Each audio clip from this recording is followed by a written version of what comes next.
thanks for taking the time to join us on the next episode of the Power to Build Show. It's the podcast that explores the most pressing and important topics at the intersection of home building and technology. My name is Doron, and as always, I'm here with my co-host, Brian. How's it going, Doron? Always nice to be, kick off another episode. How are things on your end? For sure, things are good. Still a little bit sore from Tuesday, I have to admit. How about on your end, Brian?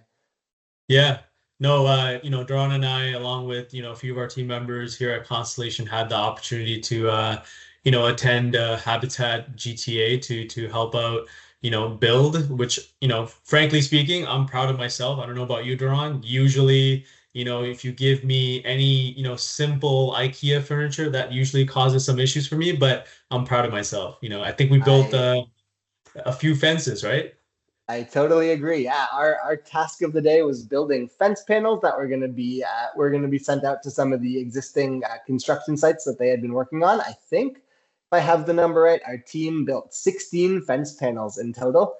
Yeah. And the kind of construction leads there were quite impressed with us. And I agree with you. I am not the handiest person. I obviously the most rewarding part of this experience is giving back, helping people Absolutely. that are gonna look forward to having that opportunity of home ownership. But on a Mhm. personal level, I got to develop some electric drill skills and electric Yeah. saw drill skills. So I was happy to get that chance at practice. That is definitely not my comfort zone, but it was a really good opportunity to step out of our comfort zone, do something different, and pick up some new skills too. For sure. And kudos to the site superintendents there, right? Because I think without them, it could have been archaic, but with their guidance, we were able to kind of pivot and have a successful day. So Absolutely, and to the audience, keep in mind that that background of Brian and I and our struggles at being handymen as we get into this episode. We have a really fun one today.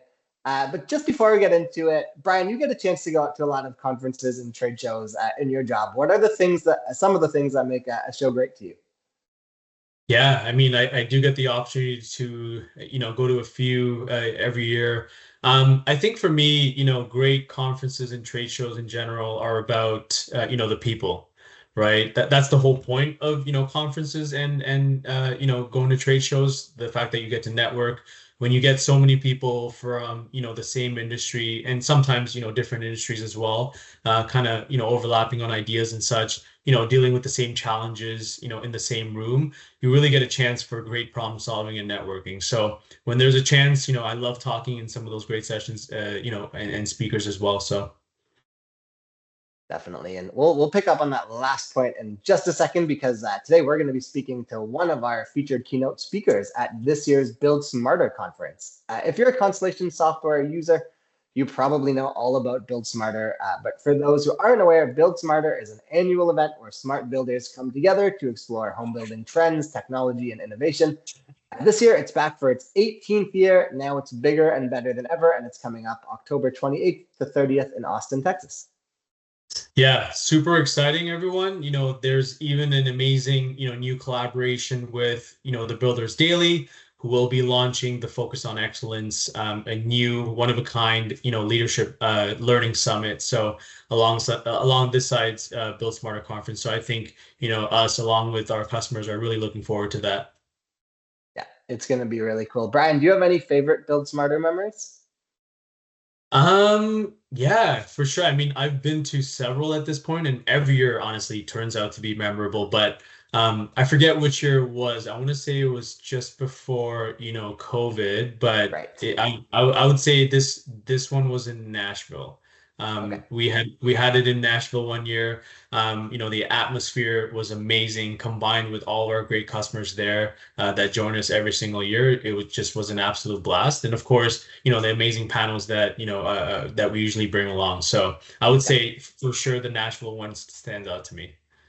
Yeah, I know those panel discussions I can usually listen to for hours.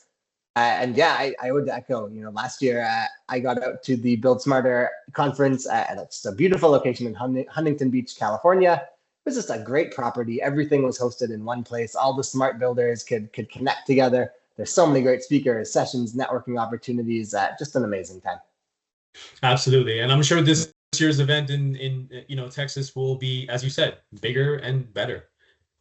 For sure. And part of that is going to be one of our amazing keynote speakers. And we're so lucky to get a chance to talk to her today on the show. Now, Cara Brookins is not your average keynote speaker. She's an internationally acclaimed author and a motivational powerhouse. She's got 9 best-selling books under her belt, and she's a leading expert in motivation science, inspiring audiences worldwide with practical strategies to conquer seemingly impossible challenges. You might know her as the mom who, alongside her 4 children, built their 3,500 square foot home using nothing but YouTube tutorials. From laying blocks to running plumbing and gas lines, Cara Brookins has just an incredible story that's captured the world's attention, gathered over 2 billion views online in just 2 weeks. So talk about captivating. That's truly incredible. And she's also works with the United Nations in her role as a United Nations Association advocate to help raise awareness of the United Nations Sustainable Development Goals. She has a focus on the idea that ordinary people can do extraordinary things, which I'm coming to the realization that that is in fact absolutely true. And that's really valuable for everyone in the home building to hear about. So we're all looking forward to this. For sure. We're so excited to chat with Cara. So let's take a quick break and then we'll get back to our conversation with Cara. Sounds good. Welcome back, everyone. And now we're thrilled to introduce Cara Brookins. Cara, how are you? I'm doing great today. How are you? We are doing really well. And we're so excited to have you joining us at the Build Smarter conference in October. And we really just wanted to take this time and give our audience a chance to get to know you. You're best known for becoming a self-made builder and architect, but before that, you worked in software, like we do, not software developers ourselves, but definitely in the software space. What was your background like? Yeah, it was in software development for 20 years. I was a developer, a senior analyst, and I wrote code primarily for public safety. I did police, undercover, narc, property room. So I would kind of go along on a homicide run and see what do we need to track, how do we need to track it, meet FBI protocol. Wrote some of the in-car software to kind of manage all of that and keep all of the evidence, within the right chain of command so that we could, take the bad guys down. It was fascinating. Yeah, That's it was awesome. a strange job, fun. Yeah. In some ways, from a curiosity perspective, also some darkness to it when you have like a ticker running on the side of your computer as you're developing of like everything happening throughout a city. And this was in Little Rock, Arkansas. So, there's some positives and negatives to a job like that. You feel good about what you're doing, but also like you see the other side of the city. Yeah, very true. Very true. Cara, it's a pleasure to, speak with you today. And, you obviously went on a remarkable, journey. Was there a moment that made you start down your new path? Yeah, I think that, every kind of grand thing we do, whether positive or negative, has some sort of an inciting event. And, for me, it was a negative one. I'd been through a really tough time, a really bad domestic violence situation with 4 children. My kids were from 17 to 2, so I had a huge span of children, 2 boys, 2 girls, and left a really, really dangerous situation and left it starting over from scratch. I had a great job, but I was starting over financially, emotionally, and I had these kids who'd been through trauma, and we needed a way to pull closer and to start over, and we needed a place to live. So that was the mindset that started it all. No, that's incredible, Cara. And what would you say stands out for you, as the biggest obstacle that you faced on that road when you were, on your journey of building your own home? Oh gosh, the biggest obstacle I think in every big thing that we take on is having no freaking idea what we're doing. Yeah. Every day. Yeah. Every day. Every day, isn't it? It's not just when we start building a house, it's when we start building a software system. And, I think that so much of the mindset of being a developer is what made building this house possible.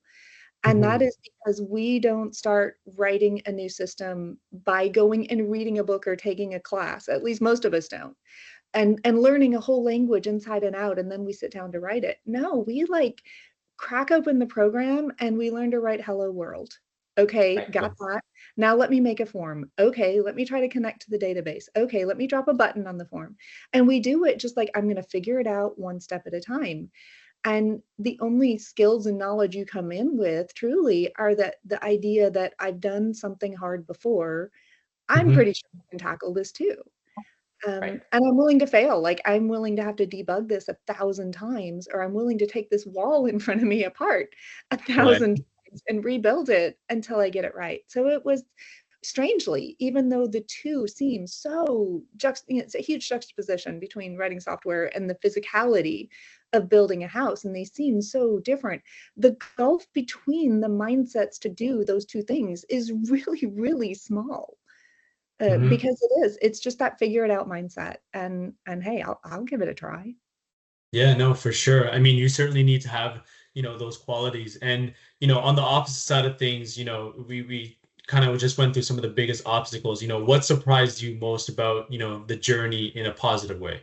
Can you shed some light on that? Oh, sure. In a positive way, I think that I knew that my goal was obviously to have a house, but also to bring my kids closer, right? I Right. mean, they were great kids, their rooms were clean, they had straight A's. And I would have said at the time, like we were close and that they were handling trauma just like champs. Yeah. But in reality, all of those things were signs of them trying to take control of small things in their life because they Mhm. didn't have control of the bigger things. And so Right. I really didn't understand like how deep the pain went with them until we're out here on a construction site and I realized like we have no idea how to talk to each other, no idea how to communicate until we're elbow to elbow, literally in a trench of mud that's up to our neck in December, trying to figure Yeah. out how to build a foundation. And Jeez. I'm like, I don't know these kids at all, and they don't know me, and we're about to know each other really well. Yeah. Yeah. That's So I amazing. think how quickly we went from that standpoint of like, who are you and how do I talk to you, to like grunting and nodding our head. And they're like, oh, you need these three tools in this order? I've got it. Like I'm on it. Like we could read each other's minds Right. and anticipate needs and play to each other's strengths. And it was a journey for sure. It didn't happen like that, but it happened remarkably quickly and healed us in ways that I didn't even know we needed. That's amazing. That's really amazing. There's a bunch of things in your story that personally I find I relate to. And you said that before you started on this project, your biggest construction project was building an IKEA bookshelf, and that's something I can relate to. I am not the handiest person myself. What gave you the confidence you could achieve this goal, and how much doubt did you have about It I had no doubt until the day I it? started. I had no All doubt. right. It seemed so easy, and the thing that gave me that confidence, and this sounds ridiculous, but this was 2007. Yep. So if you think back to what our technology was back then, we had no smartphones. I had a Right. BlackBerry that didn't have a camera on it yet. Yes, it could Right. get email, but internet was like so spotty. I live in rural Arkansas. Yep. So our technology was so primitive. YouTube was brand new. YouTube started in 2005. In 2007, it was still grainy videos of hands doing things. There were no YouTubers. No one wanted to show their face. So it was this YouTube brand new idea that I could type anything in and instantly get a video, Right. grainy and crappy as the video was, showing me how to do something. Yep. So Hmm. that is what gave me the confidence. And there were no videos that were how to build a house from scratch. That would have tanked me early. That would have tanked me because I would have realized that I can't do that. I have none of those Right. skills. But when I watched somebody setting one foundation block, start to finish, I was like, well, I could set one foundation block. And then I just have to do that 1,500 times. Hmm. Then I've got a foundation. And I did know how to use a saw. I knew how to cut a piece of wood. I knew how to use a drill. I knew how to use a hammer. And so if I just do those things over and over, and I've got this like step by step of how to do it, like we can figure this out. Of course, it was a zillion times harder than I ever anticipated. It was the Yep. physicality of it. I was a 110-pound computer programmer. I couldn't carry a sheet of plywood across a construction site. How do you lift a bathtub up to a second floor before you've learned how to build stairs? Um, Right. you know, how do I build a series of ramps and employ my small children to tug on ropes to do that? Of course there were a million surprises. And once I started, I thought, what the heck have I gotten myself into? That idea that, any sailor would get off the ship in the middle of a storm if he could, you know, but I'd Yeah. fully committed. I'd put all my money into this. Right. Had no plan B. Yeah. So we had one way out. We had to build a house. That makes sense. And you mentioned your kids again there, and you talked about kind of how rewarding it was to develop communication skills with them, learn to work together so much better. Would you say that was the most rewarding part of the project? And on the opposite end, what was the most difficult about working with your kids? Oh, definitely the most rewarding is the relationship with the kids, Yeah, but also the self-confidence. If yeah, you How often in life do we actually build something that is physically larger than us, that yeah, we can Mhm. stand in front of, that we can stand inside of? Right. The feeling of that, and I think the little bit of invincibility that gives you of, hey, if I can do that, I can do anything. Mhm. What other big things could I tackle? Like that is a huge thing that I take with me, and of course, each of my kids do too.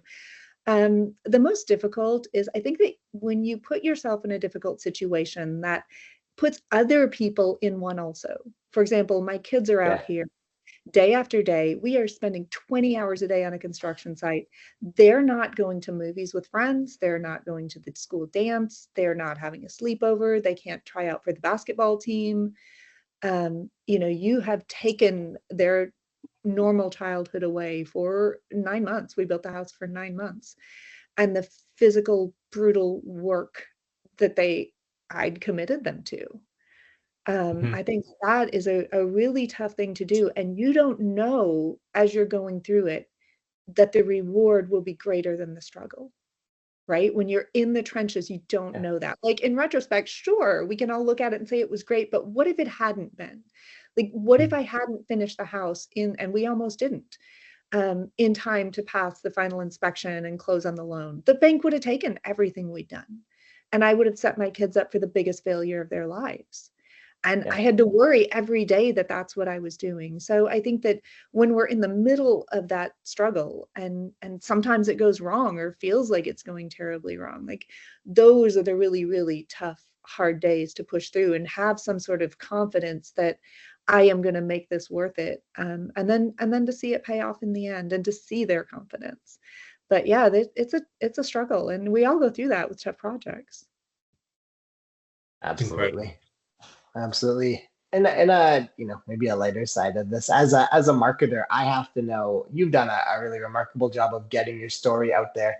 What do you think was the key to that? Yeah, it's the strangest thing. So the book sold in a big auction. I had never planned to write a book. It took me 6 Yep, years to write a book. I never planned to tell this story. And yep. I finally wrote the book thinking 4 people will read it. It sold in a big auction. And then we have like marketing team, publicity team who's going to like Wow. talk to Oprah and all the people. Nothing Yeah. happens. Literally nothing. No one signs on. No one, Country Living did a spread in a magazine. That's it. And my Yep. oldest daughter, who now runs her own consulting company in branding and strategy, Cool. she said, "Hey, we've got to make this happen ourselves." Okay. So one night at midnight, we sent a quick email to a local news station here in Little Rock, Arkansas, that was just like, "Hey, I'm a mom who built a house with YouTube. My house is open if you want to stop by." And Wow. I was at the office the next day when they called and they said, "We're on our way to your house." And I'm like, Huh. "Give me 30 minutes to get back there." Yeah. And and they did a story, and I'll be perfectly honest, we don't watch a lot of television. We didn't even have Yep. like a local connect. We didn't watch it. We didn't even watch it. We're like, we'll catch a replay on Facebook or whatever. So we Yep. thought local, like that's all we're gonna get. But then the next day, I'll give you the short version. The next day, I started getting hundreds of calls from around the world, Wow. literally around the world. CNN, ABC, People Magazine, Cosmopolitan, Good Morning Turkey, Good Morning Indonesia, like. Wow. And what had happened is that local news station, and all news stations can do this, they dropped the story in an AP repository that anybody can Right. pick up. And it had this catchy Mom Builds House with YouTube title in the subject line in my email. And literally it was across every type. People were calling me from like small town New Jersey and saying, "Hey, you were on my local news last night." Wow. So it just took on a life of its own. And within 12 months, 2 billion views globally, at which point we stopped tracking. Unbelievable. Yeah. Like, I don't even need to pay to track this anymore, because like, if I can say 2 billion, I'm good. Yeah. For Yeah, sure. so it kind of Wow. took on a life of its own. It was optioned for film and television and reality television, and that's a whole other journey, dealing with Hollywood and trying to Yep. figure out some of those things. I got to hang out with some really cool Hollywood people, and we had Nicole Amazing. Kidman on board, so I got to play with her for a Wow. while and hang out with her. And of course, everything fell apart during COVID, and now we've like started Yeah. over. Who knows what's next? Yep. But yeah, it's what a cool journey, right? And Of course. it's unexpected. You know, you hope that Yep. you're going to get on a few news stations or something will happen. Um, but also, I was completely unprepared for it. I didn't have, I wasn't a speaker at the time. You know, I was a software developer, and I wrote fiction Yep. books on the side. I have 7 published Yep. fiction books. So I wasn't prepared for the level of media or how to do that or how to leverage that in any way. So that was a whole other really uncomfortable journey that I just had to take a deep breath and show up for the talk show, and later go, wow, never hold your hands or feet like that again. Yeah. You know, like, what was I doing? Why Right. didn't someone train me for this? Right. But you figure it out as you go and just keep saying yes. Yeah, and that, I guess that's your experience once you've built that house, like you were talking about with your kids. Obviously, the confidence to get up there in front of that audience and in front of the media and tell your story must be kind of self ingrained. Kind of. I mean, there's no doubt, like, you still feel it in your gut, you know, and you're Yeah. still like, oh, this Mm. is, I don't know what I'm doing here, and this is a big deal. And if I fail, it won't be alone on a construction site where I can grab a Right. reciprocating saw and cut it apart and redo it. It will Right. be on a really public scale. So yeah, I mean, there's a lot of pressure in that. And even doing, Yep. you know, public speaking, which was not my natural space. My natural space was Yep. definitely behind the keyboard. You know, that was a journey for me. People started calling and asking me to do that, and that was something I had never planned or anticipated doing in life. But I love it. Absolutely love Right. it. It took me a while to kind of get the hang of it and understand, you know, my goal and what I could do from a stage and the number of people that I could reach. And so yeah, it's fantastic fun now. Great. And we're definitely thrilled that you decided to get into public speaking and stick with it. I wanted to circle back to your books, and I know you've written a lot of fiction and 2 amazing books about your experiences, Rise and Unstuck. Can you tell us a little bit more about them? Sure. Yeah, like I said, Rise, I never planned to write. It's called Rise: How a House Built a Family. Took me a lot of time to work through that and figure out how to tell the tough stuff, like how to Yeah. say this is the massive mistake I made and how it hurt my kids. And then this is the thing that we did together to try to overcome that. So that's what Rise is. It's a story of us building the house. And then after, this was actually during the pandemic, I started getting so many messages from people who felt like I did before I built the house. And they'd say, like, I know I can do better than I'm doing right now. I know I'm capable of more, but I'm stuck. Yep. I don't know how to Yep. take the first step. Like, how did you get yourself to take the Yeah. first step? And I did the same thing that you guys just asked me, what was the catalyst? And ridiculously, it was YouTube. Well, that's just a silly, I mean, we can't watch a YouTube video for anything we want to do in life. So why? Why did that work? So with Unstuck, I wanted to go into the psychology and neuroscience and the layout of those videos and say, why did using those to set a goal and achieve a goal work? Because they didn't just show me how to do something, they got me to get up and do something. And that's Right. the essence of motivation. So that Yeah. if I could figure out like how these YouTube videos were structured that actually pulled me up to do something ridiculous, and we've all fallen victim to these how-to Oh, videos, for right? sure. We've all Yeah. Yeah. done something ridiculous that we did not plan to do, but they got us to do it. So if I could understand the structure and psychology behind that, and I could then apply that to any goal I wanted to set, then I would have this sort of built-in motivation factory. And what I found is that the structure of these YouTube videos taps in perfectly to the neuroscience of motivation. It works exactly with our psychology in an accelerated and visual fashion. So it works just supremely well. So I went back through history and looked at multiple people who'd achieved great things, who'd achieved unexpected things that really shouldn't have succeeded. And I went back and applied that same kind of strategy and structure to their goals, way pre-YouTube, a lot of them, and some of them using YouTube, and said, does it work? Is this strategy something that is applicable kind of across the board? And it is. So I thought, okay, we've got it. We've got like a formula of, and I didn't create it, YouTube didn't create it. It is a structure that works with our psychology that has been around and people have been using for thousands of years. But we can identify it and better understand it because we're so familiar with how-to videos and how they pull us in. So I used that structure and told a lot of those stories, a little bit more about my story, but primarily other people's stories and how they fit with that goal setting structure. That makes a lot of sense. And, Yeah. and what would you say that you're most proud about those two books in particular and the success they've gone on to? Um, I think, well, there's two sides of it. There's what I'm proud of for myself, Yep. in the level of being vulnerable Yep. and kind of throwing yourself out there, not knowing how people will react. I was so fortunate that I get a ton of positive media around it, but like it could have gone a different direction, right? So I think being willing to do that, I'm proud of myself, and then figuring how to continue on that crazy journey that it took me, because I could have just sat back and said, no, I don't want to do any media. That's not me. That I'm really proud of. But the number of messages from both books that I get from all over the world that are people who are like, okay, I just rewired my camper, because if you can build a house, I can rewire a camper. I just built a yoga studio in my backyard. I just renovated my bathroom. I just became a ninja. Like when guys like, I've always wanted to be a ninja. So if you can build a house, I can go train for a ninja. I'm not going to listen to what my family says. So it's just these ridiculous, and literally from all over the world in all different languages. And they didn't need my permission. They had that in them all along. But sometimes that ridiculous over the top story is just the thing to let us see. And the vulnerability and reality of what I share is not like I was a hero out here figuring out how to build a house. Like it was a bumbling mess. I made a zillion mistakes. In fact, when I go into like construction companies to talk, I can see these guys in the back of the room are like, she didn't build this house. And then they see what the footer of the house looks like.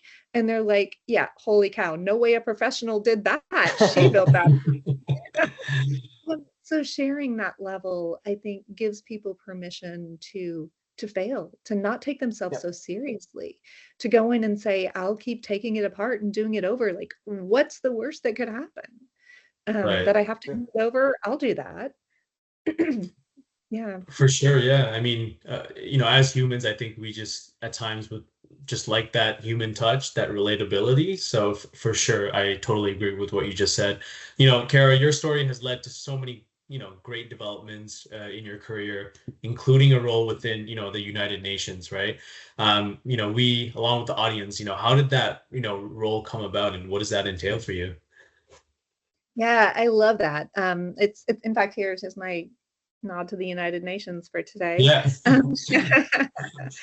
The United Nations needs as much support as possible and especially with their sustainable development goals, which is where I came in, partly because of my story. My story aligns with a couple of their sustainable development goals really well, which is gender equality, as well as building sustainable cities and communities.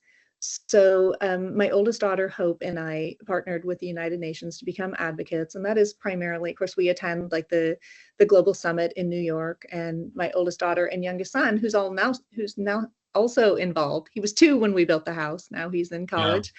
Yeah. And he went to the Leadership Summit in Washington, D.C. this summer.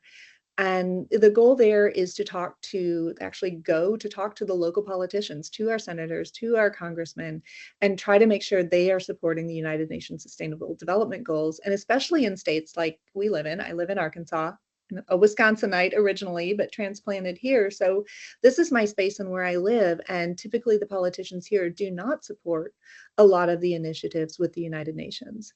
And they pass so many, suggested initiatives that later become law globally. So the work that they do, I think, is so important around the world, and to be part of that is amazing. Even though what I have is a very small part as an advocate, as a member of the United Nations Association. So it's fantastic to be a part. I'm excited about it. That's incredible. And your life and journey has obviously, had a lot of surprises along the way, right? So what would you say comes next in the Cara Brookins story? Yeah. What's in store? Of course, I'm continuing to speak a lot, and I've been working with a couple of different people to try to kind of kick that up to a next level and increase the size of that business beyond just speaking, into some more outreach and Right. work with a lot of different people. So it's not just stages, but to increase the sizes of the stages too, and the number of people that I can reach. And so that's a huge part of it. I'm also still there. We still have an option currently for a television show. I still think that could be a lot of fun. Yes. Moving into something like that, it's hard to find all the right people who align with the right vision. Hollywood's a messy, messy place. And typically I'll dive in and sign an option. And then after a while, I'm like, I never want to work with Hollywood people ever again in my life. I'm never.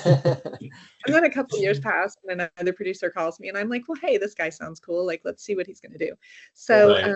it's a long process, but I still would really, really enjoy taking that to a screen somehow, with it no longer reality TV. We worked with Lionsgate for a reality TV show for a while, which also we filmed a sizzle reel in March of 2020.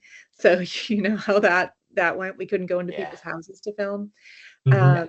But by mid 2021, my oldest daughter and I, who were going to host the show, just really decided that was not a life we wanted. So I don't ever see me signing another option for a reality TV show. But yeah, TV or film could still be fun. And there's more books. There's definitely more books. Yeah. I was writing before I was any of this, and that was a big goal. So amazing. Cara, as we mentioned, we're all so excited to have you present the keynote session at the Build Smarter Conference and Focus on Excellence Summit this coming October in Austin, Texas. We've touched on a lot of parts of your story today, but just curious, what can our home builder attendees anticipate learning from you? Oh, we're going to go into a lot more detail on the story. And by the way, I am sitting in that house. I still live in that house. This is the library here that you guys see. Amazing. That's amazing. And, I've lived here for 15 years now. And I think that one of the biggest messages I want to share with you guys will be about building resilience, because we're going through so many different changes right now and kind of building that grit. We think resilience is something that we just either have or don't, or that we have to go through some traumatic, horrible thing to get. And that's not true. We learn to do hard things by priming ourselves, by doing hard things. So when we intentionally go out and try things that challenge us, that try things that are new, that's building grit and resilience. And some of those things can be a lot of fun. They don't all have to be, torturous things that we do. So that will be one of the messages that I want to share with you guys, is to keep going out there and trying tough stuff, stretch, get comfortable being uncomfortable. Yeah, that's really great. And we really can't wait. Cara, thank you so much for your time today. And I know our team and our customers are so excited to welcome you at Build Smarter in Austin in October.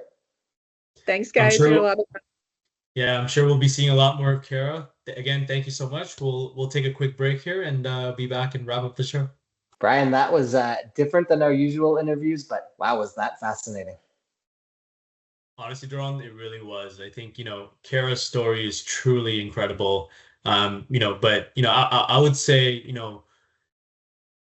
there's so many things that she's kind of touched on, right, throughout her journey. But, what stood out to me the most is, kind of like what I'm taking more steps towards is, if you want to do something, just take that leap of faith, right?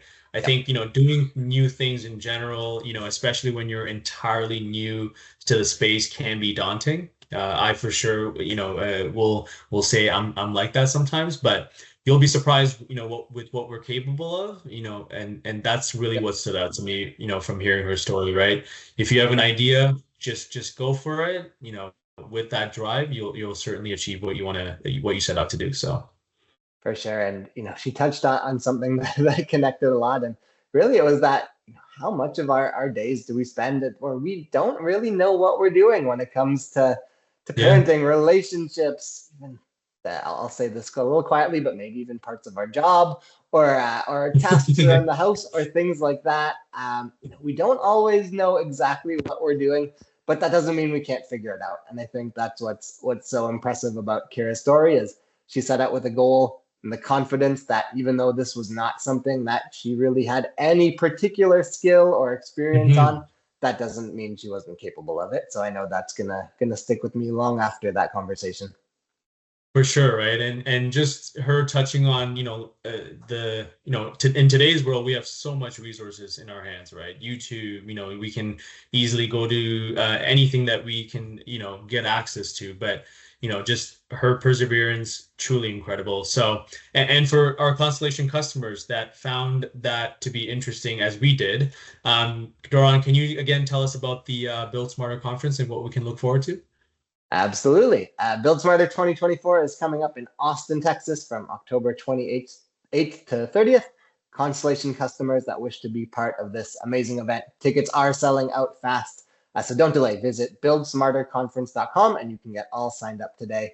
It truthfully is a can't miss event that gives you a chance to explore home building trends, technology, and innovation surrounded by hundreds of the industry's professionals in just a really beautiful location. So I really want to encourage everyone that can to be part of the event this year.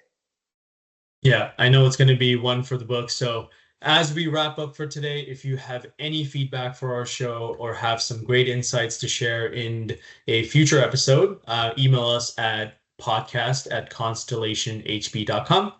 We would love to hear from you. And if you enjoy the show, don't forget to subscribe on your favorite podcast service. And please leave us a like and review. Thanks, everyone. We'll be back with a new episode soon. Take care. Bye, everyone.